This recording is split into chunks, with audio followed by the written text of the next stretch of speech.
Tatu Bolinha, a bolinha que ensinou os meteoros a caírem. Primeiro eu vou falar sobre o reino, filo, o subfilo, a classe, a ordem e a subordem. Eu vou falar sobre o subfilo por quê? Porque o subfilo é o subfilo crustácea. E poucas pessoas sabem, mas os tatudos bolinhas são crustáceos e não insetos normais, não são antrópodes, são artrópodes. Então, por isso que eu vou falar sobre o subfilo. Não é uma coisa que eu vou falar sempre, porque é subfilo, gente. É sub.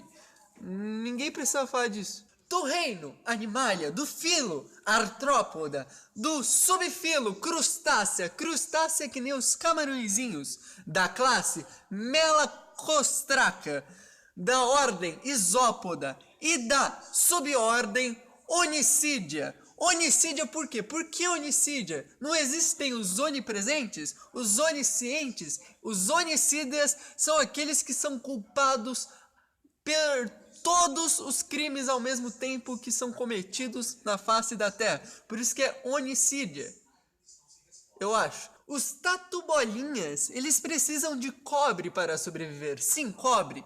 Tanto que eles cagam cobre. E quando eles cagam cobre, eles perdem tanto cobre do seu corpo que eles comem o cocô de volta. Porque senão eles ficariam sem cobre, eles acabariam morrendo. O nome disso é topofragia. É, topofragia. Quando o ser vivo é meio retardado, ele come seu cocô. Mas no caso do tatu, ele não é retardado. Ele tá fazendo isso porque ele vai morrer se ele não fizer isso. O sangue dos tatu bolinhas é azul.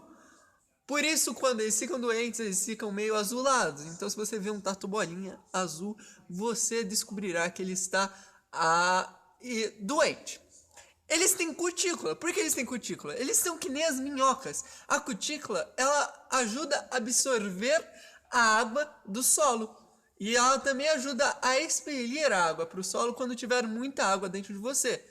Eles possuem marsúpio. O que é o marsúpio? Sabe o canguru? Eles têm um marsúpio. Eles colocam os ovinhos dentro do marsúpio para que eles forneçam água para que esses ovinhos sobrevivam. Essas são características que fazem com que o crustáceo vá para a terra. Por isso que ele é um crustáceo que vive na terra. Eles possuem quimioceptores. O que são os quimioceptores? Eles têm anteninhas. Essas anteninhas são responsáveis pelos seus tatos e pelos seus olfatos. Entendeu? Eles percebem as coisas pelos seus quimioceptores. Eles também sentem as fezes deles quando eles estão com os quimioceptores. Eles falam, opa, fezes, eu vou comer. Os principais predadores do tatu bolinha são as aranhas. Quando eles sentem a presença das quelíceras das aranhas com os seus quimioreceptores que são muito aguçados, eles instantaneamente tentam se prender ao solo e liberar uma enzima para tentar repelir a aranha e fazer com que ela vá embora. Eles viram bolinha quando se sentem ameaçados, mas também viram bolinha quando eles estão se sentindo ressequidos e precisam expelir menos água. Então eles se formam em bolinha. Tipo, se você vê um tatu bolinha que só tá em bolinha e parece morto, ele não tá morto. Ele tá apenas economizando água até a próxima vez que chover ou até ele morrer. Enfim, é um mecanismo de defesa para que ele não seque. As fêmeas são maiores que os machos por causa dos marsúpios que elas possuem. Eles se reproduzem por meio da chapuletada mesmo. Não é que nem o ser humano, não. Eu só tô querendo dizer que eles precisam ter o contato um com o outro. Eles são unissexuais. Tipo, tem o homem e tem a mulher. Cada um vai pegar seu papel e vai nascer os tatu bolinha. Eles são ovíparos, logo eles põem ovo. Aí os ovinhos vai pro marsúpio, tudo, e eles nascem. E por último, as fêmeas podem chegar até 2 anos de idade, enquanto os machos eles podem viver apenas 1. Porém, apenas 1% desses tatuzinhos conseguem chegar a essas marcas. Eles precisam ser o completo Highlander para viverem por tanto tempo. Agora eu introduzirei a vocês o contexto histórico do tatu bolinha. Vocês pensavam que ele não tinha contexto histórico, mas eu acabo de dizer que eles têm uma história muito linda. Uma história de dor, uma história de inveja dos recalcados, uma história de rivalidade entre aranhas e tatus bolinhas. O primeiro tatu bolinha surgiu por meio de um meteoro que caiu na Terra. Um meteoro de tamanho médio que continha dentro dele um tatu bolinha também de tamanho médio, revestido a ouro.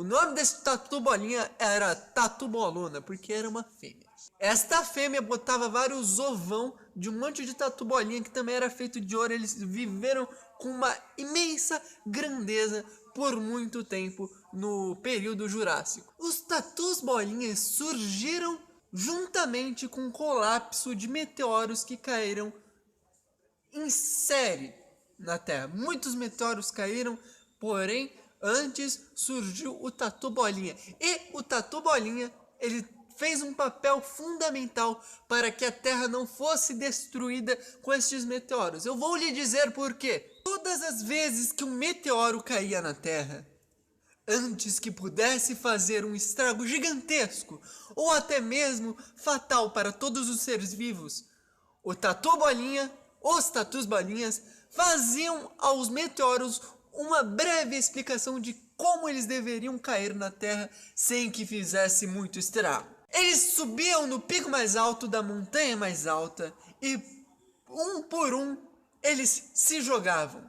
Por sua vez, os meteoros vislumbravam encantados o cair dos tatus bolinhas e tentavam fazer igualmente aos tatus bolinhas. Muitas das vezes, os meteoros caíam com tamanha sutileza que nenhuma cratera era a ser feita. Porém, em um triste dia, os tatus estavam sob a ameaça de seus terríveis predadores, as aranhas. Em qualquer outra circunstância, os tatus se livrariam facilmente das aranhas. Apenas liberariam uma enzima e repeliriam a sua presença. Mas naquele momento, sobre a Terra, estavam caindo meteoros imensos, que se caíssem em sua plenitude sobre a Terra, ela seria completamente transformada em poeira cósmica. Então, a Tatu Bolona, em um gesto de compaixão, se sacrificou para salvar os Tatus Bolinhas e a Terra. O que de fato aconteceu. Porém, em consequência disso, a Terra mesmo assim sofreu um grande estrago, pois não foi dada uma aula muito boa sobre como cair pelos tatus. Os dinossauros e quase toda a vida que dominava o planeta anteriormente se extinguiram, além do fato de que não havia mais a Tatu Bolona para botar ovos de grandiosos tatus defensores da Terra.